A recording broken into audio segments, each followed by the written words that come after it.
Colin, and welcome to another edition of A Preacher and His Work. We have so many great gospel preachers across our country and around the world, and this is our way of helping you get to know them just a little bit better. This is a special episode of A Preacher and His Work. We are going to be going longer, and we're going to be delving more into the background of Brother Paul Mays. And I appreciate you being with us, Paul. I appreciate you being willing to sit down and talk to us and really build upon our first interview. Great. Sounds great.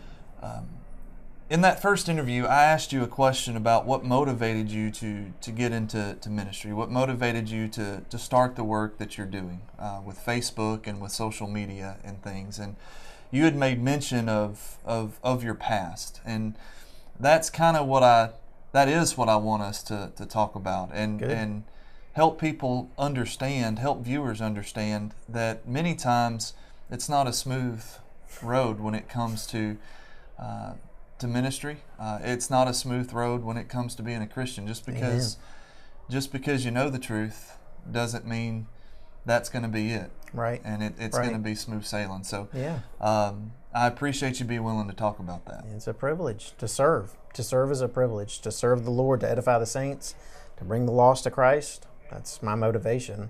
I want to go to heaven and take as many people with me as I can. Now, did you grow up around the church? Did you grow up in the church? I did. My mother converted my father, and then they were married, or rather they were married, and then my mother converted my father.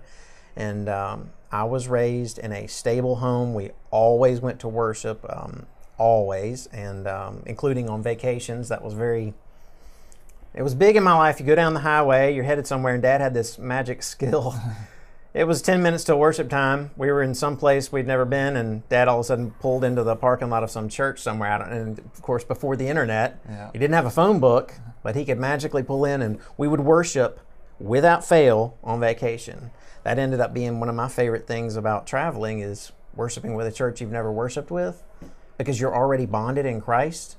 That's a beautiful, beautiful thing. You edify the saints when you get there. Oh, you mean you're on your vacation and you made a point to assemble with the saints no matter what? That's right. Yes, I did. So you edify them, and then they edify you, and it's, symbiosis. It's a beautiful thing where you're both building each other up in Christ. That's right. And we're at Polishing the Pulpit, and that's one of my favorite things about Polishing the Pulpit is you realize that you're not alone. Yeah. You've got brethren all over. And that is truly, as you said, a very edifying situation. Now, your life as a Christian has not been a smooth, as we said earlier, it's not always a smooth sailing situation. When Satan no longer has you, he's going to come after you with everything that he has. He does. What he'll do is he'll try something until he realizes you're not going to fall for it anymore. Then he'll put that in his bag of tricks. Then he'll try something else, and something else, and something else. And then once he's exhausted those, he'll pull out the first one again. Mm-hmm. And you might stumble for that one again. So he's going to try whatever he can to get you. So yeah, it's not been smooth sailing. And he had me, so he didn't have to work on me.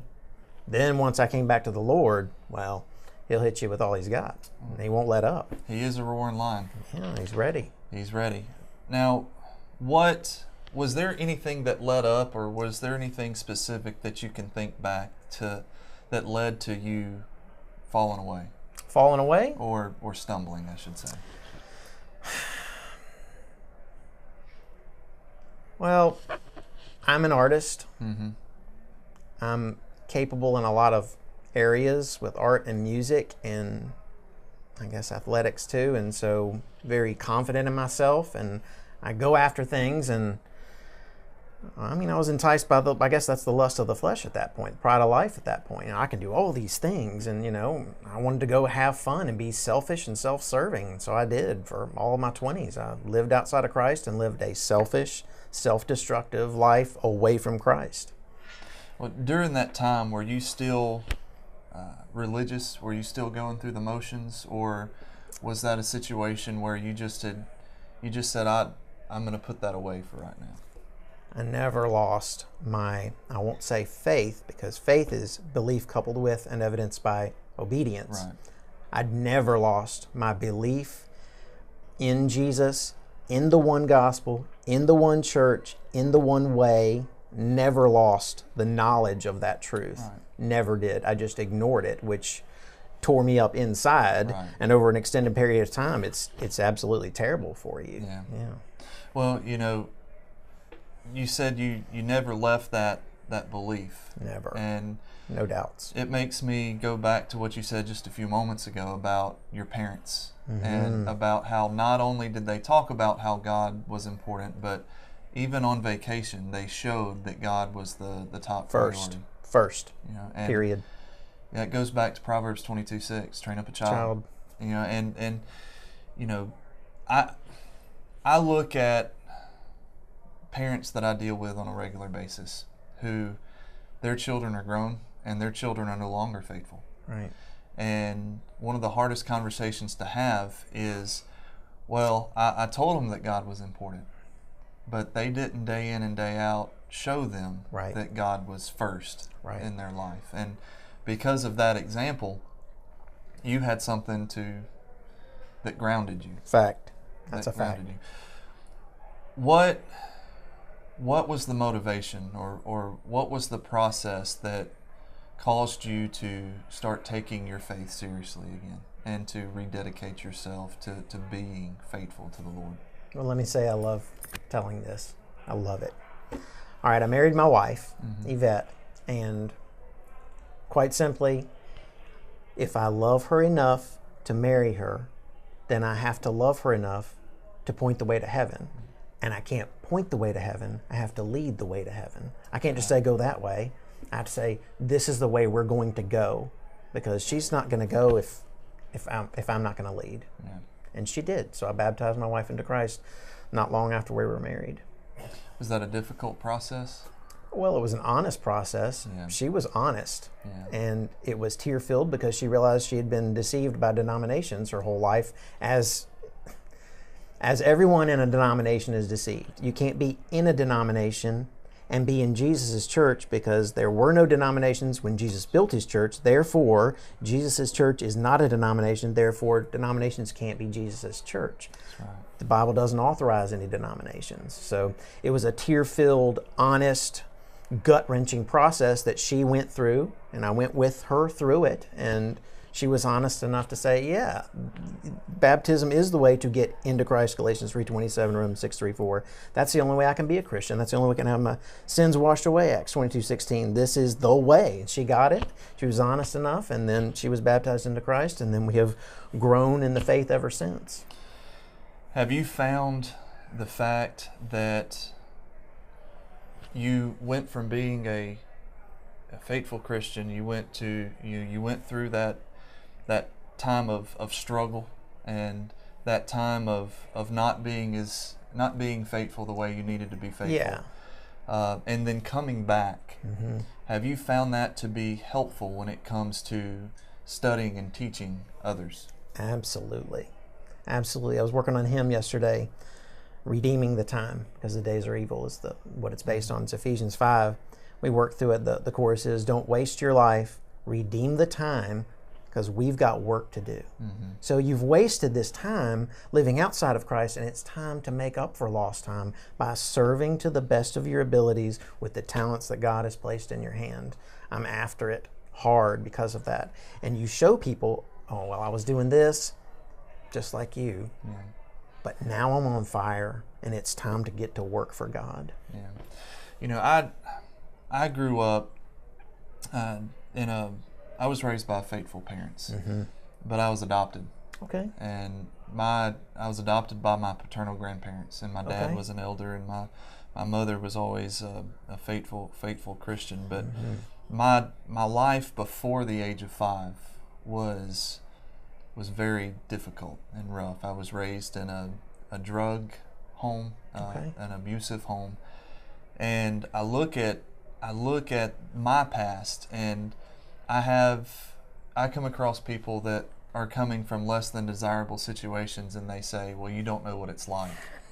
You don't know what it's like to come from a broken home. You don't know what it's like and they fail to realize that I do know what it's like. And Have you come across that in your experience when you're trying to study with someone and they're overtaken in sin and they've given into it and they tell you, you don't know what it's like? Yeah, yes, they absolutely do. And then I reveal details about the sins that I was caught up in and that I was able to put behind me through the power of Jesus, through relying on Him and through knowing that through Jesus there is no temptation that's overtaken you that is not common to man.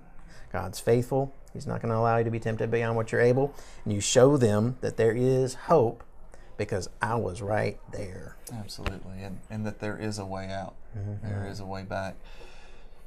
How has this been, do you use this? I think back to Paul. When Paul looked back, he shared his story when it came to conversion. Now, he didn't do it from a self-glorification point of view, but Paul is basically saying, this is where I was, and this is where I've come, because of this is what God has done for me. Right. And he used his past as motivation to really as a driving force to reach people with the gospel. Has it been? Yeah, you just got to continually point to Christ. That's right. Just continually point to Christ. This is not something that I was able to do. This is something that Christ did through me. He was able to give me what I needed, the tools that I needed to live a faithful Christian life. He's promised He will, and He delivers.